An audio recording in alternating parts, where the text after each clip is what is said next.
Abel, recently back from service in World War II, returns to his home in the small rural town of Waiatawa, New Mexico, in 1945. It is late July, and Abel stays with his grandfather Francisco, who is a farmer. Abel meets a young white woman named Angela through the town priest, Father Olgin. He chops wood for her and they eventually have an affair.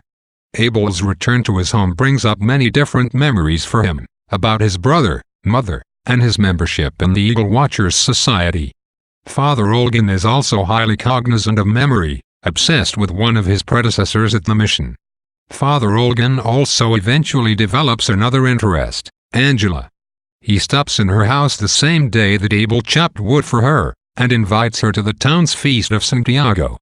During a contest that reenacts a historical event in the life of Santiago, Angela witnesses a brilliant horseman, and albino, ceremonially smear Abel with the blood of a rooster.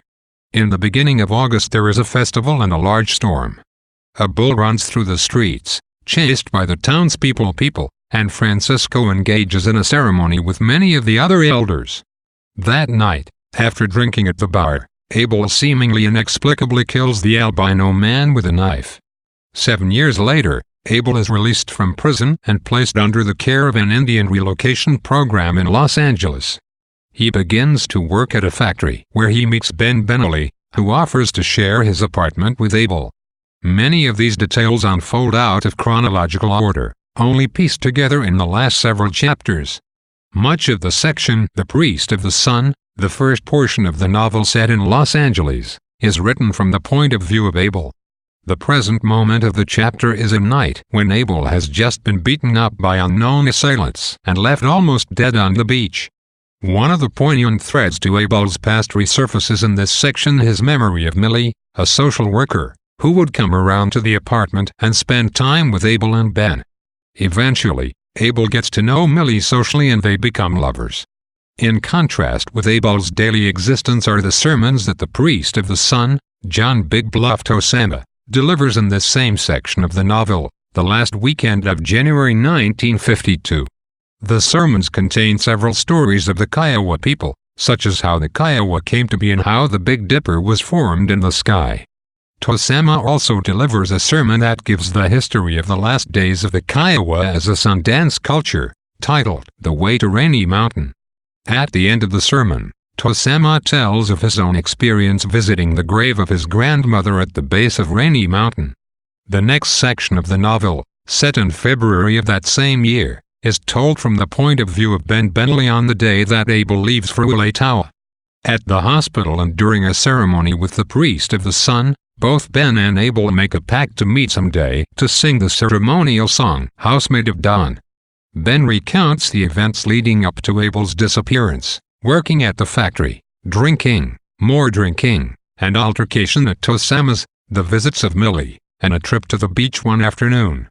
By that point of the trip to the beach, Abel has lost his job and spends most of his time at the bars. One night, Ben and Abel are mugged when they are returning home from the bar. A week later, Abel's alcoholism leads to further aggression on his part towards Ben, who refuses to take Abel's behavior anymore.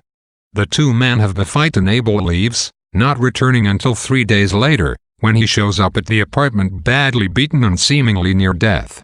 It is never revealed what has happened to Abel during these 3 days of absence. All we can surmise from the previous chapter is that Abel is badly beaten by a group of men and left on the beach.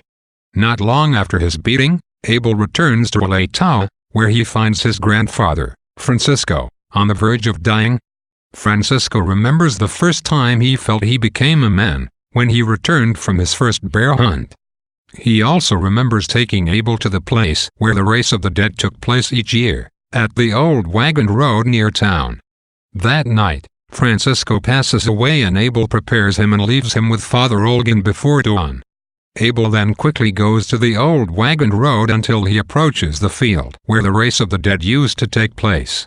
As the first light of dawn strikes the slopes of the valley, Abel watches the runners whip by him and he follows, regardless of his body's pain, and runs after them.